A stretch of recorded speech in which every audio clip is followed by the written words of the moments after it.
baits.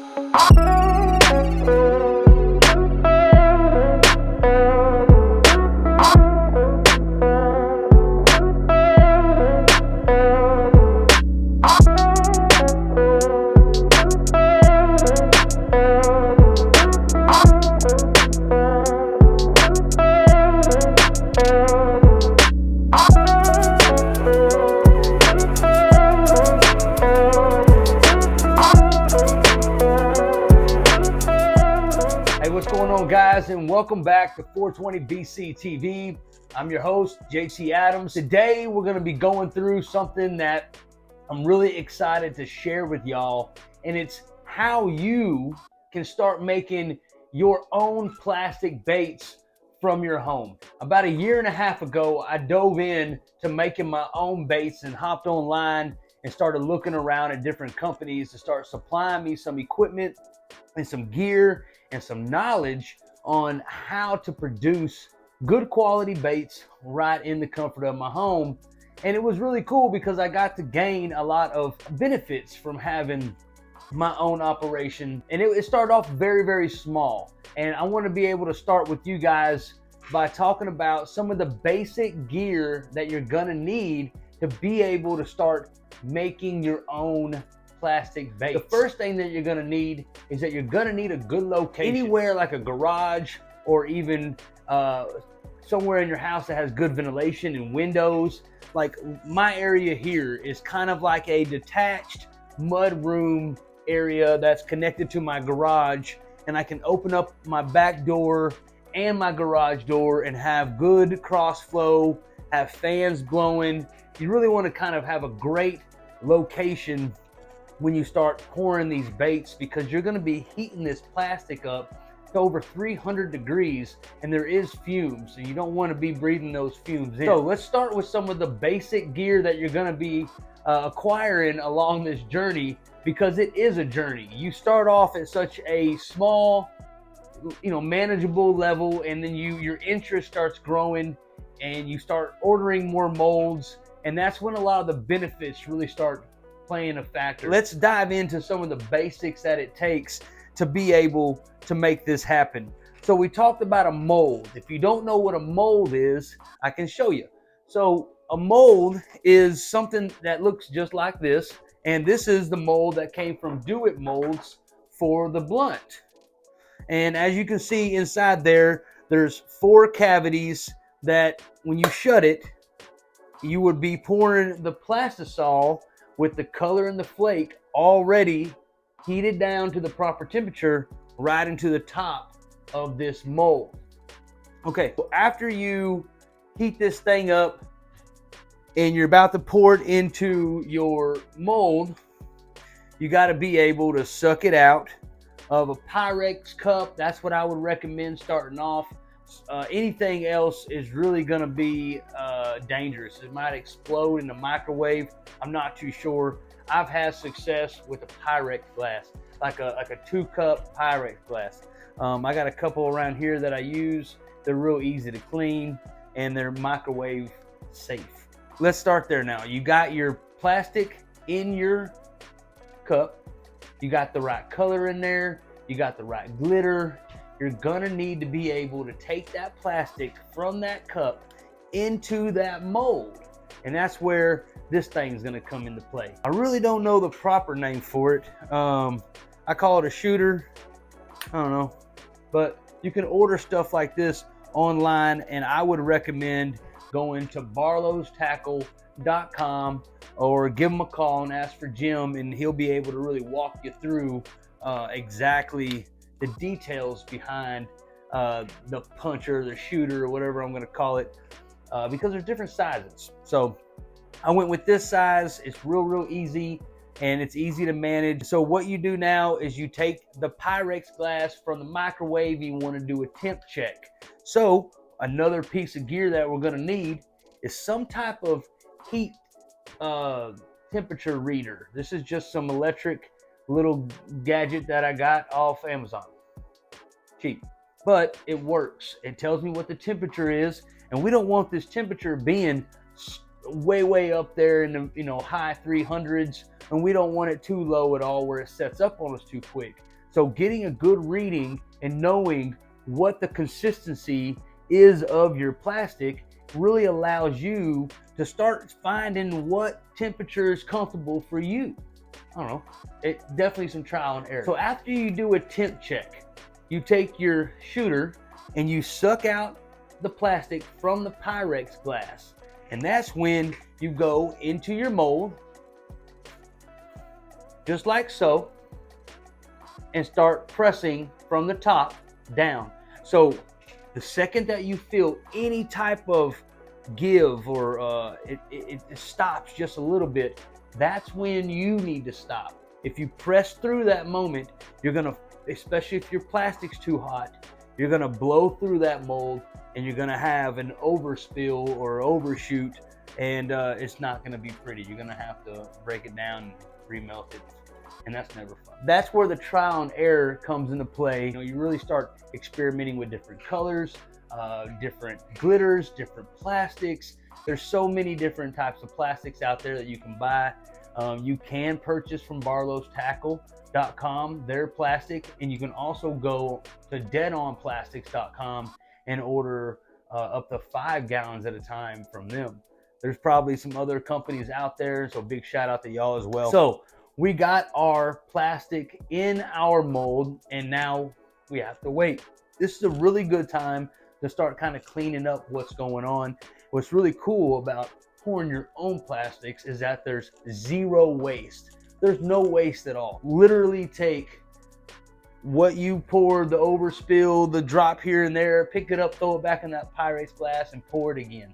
Okay, guys, I love that about this. You can start kind of collecting a little bucket full of plastic that you throw in there, some old plastics, and remelt it down and go right back out and catch the same fish. It's pretty neat. Sitting here, we're waiting on our mold and our plastic to set up.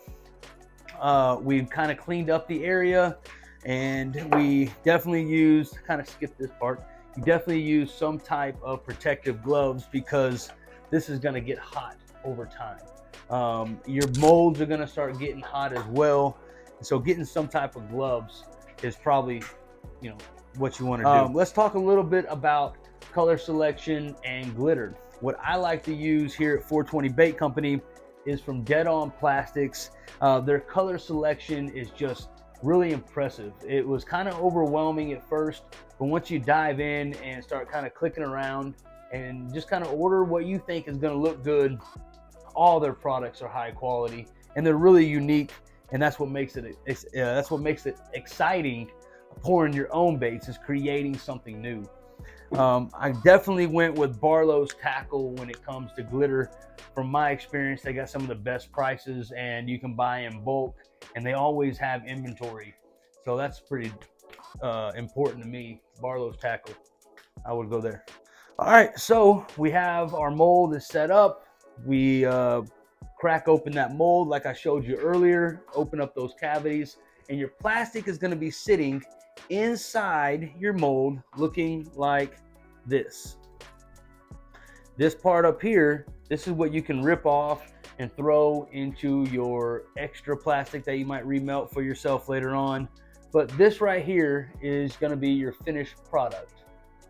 So once you pull it out of your mold, there's a couple different ways you can go about curing it. You can either hang it up and let it hang dry, or you can put it into like a bucket of cold water, not too long, but it kind of allows it to have a shock. It will start setting up a little bit quicker. And then from there, I like to lay out a towel and individually lay out each bait so it's nice and straight, and that all the phalanges and the pieces are the way they're supposed to be. And that's kind of like my final inspection on the baits before they start getting bagged. So let's talk about some of the benefits behind pouring your own baits. My number one thing is that I'm in control of what colors, and that's really cool to me. I get to try green pumpkin with maybe a little bit of purple, or purple with a different type of flake involved.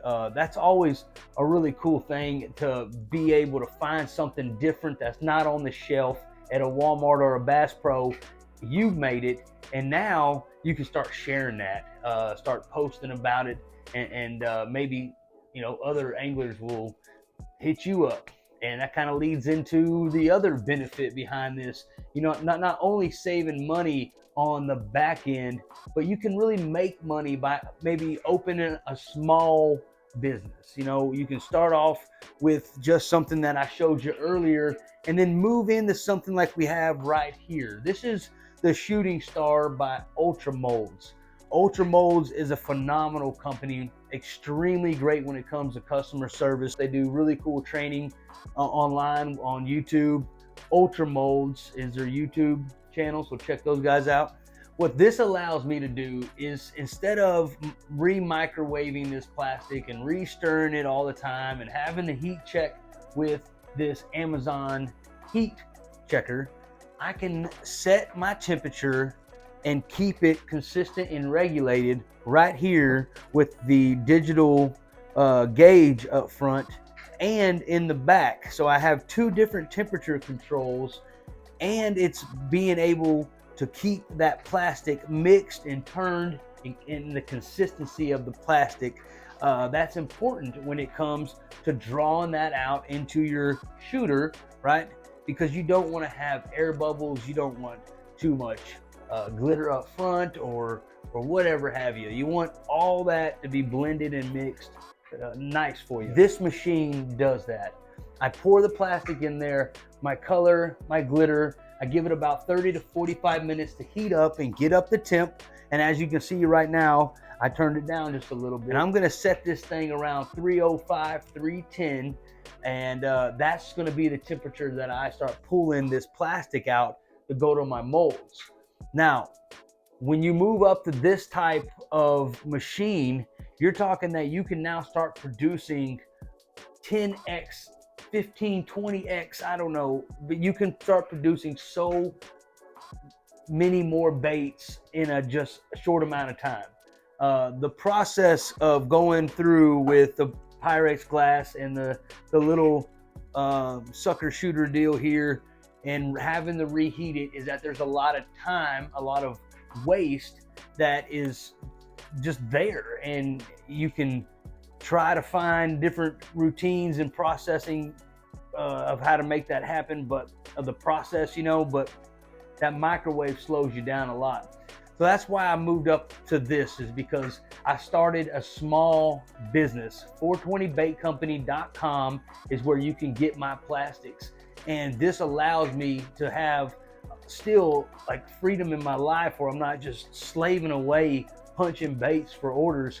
I can get in here and knock out 100 bags, which each bag has 5 baits. I can do that in just a few hours, and I can also shoot multiple colors. I can have a green pumpkin in here, and I can have a watermelon or a chartreuse pepper, cooking and baking over there. It's really cool. It allows me to just speed up my process on my end. So if you're interested in getting started and making your own baits, I recommend barlowstackle.com, deadonplastics.com, and really find a good area for you to set up and keep it simple when you're starting off. So hey, thank you guys for tuning in. We're gonna start shooting some plastics here. Hopefully you guys enjoy the rest of this video. Peace out.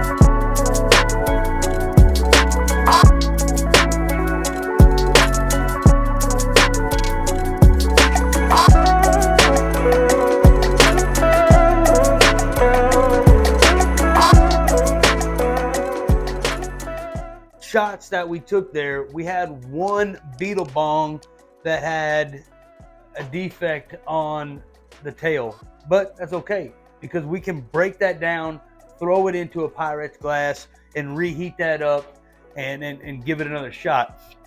So after you're done with however you're going to cure them, if you're going to hang them up or if you're going to put them in some cold water for a little bit and then let them dry out on a nice towel, from here it's just repeat. Make sure that you have some type of vice grips that you can clench down on these molds, because if you don't have anything applying pressure to keep them nice and tight, that plastic is going to blow through that mold and you're going to have a mess. So from here we just repeat, make sure our temperature's set, and if you're not using the Shooting Star from Ultra Molds and you're going with just a Pyrex glass and some type of electric temp reader, then make sure that you're getting a good temp check by stirring that plastic up in that Pyrex glass and getting it shot. If you're utilizing that microwave like that, I would probably go anywhere from 2.5 to 3.5 minute increments, so you're not overheating and burning your plastic. From here, guys, it's real simple. I'm happy I got to share with you the basic gear, the basic process, and some of the benefits of investing in the equipment to pour your own plastics. The creative fashion, the custom fashion, it's endless. This industry is growing very, very quickly, so it's a good opportunity for someone to get into the bait making world. Hey, please give this video a like and a share, a thumbs up, subscribe to the channel, and we'll see you next time.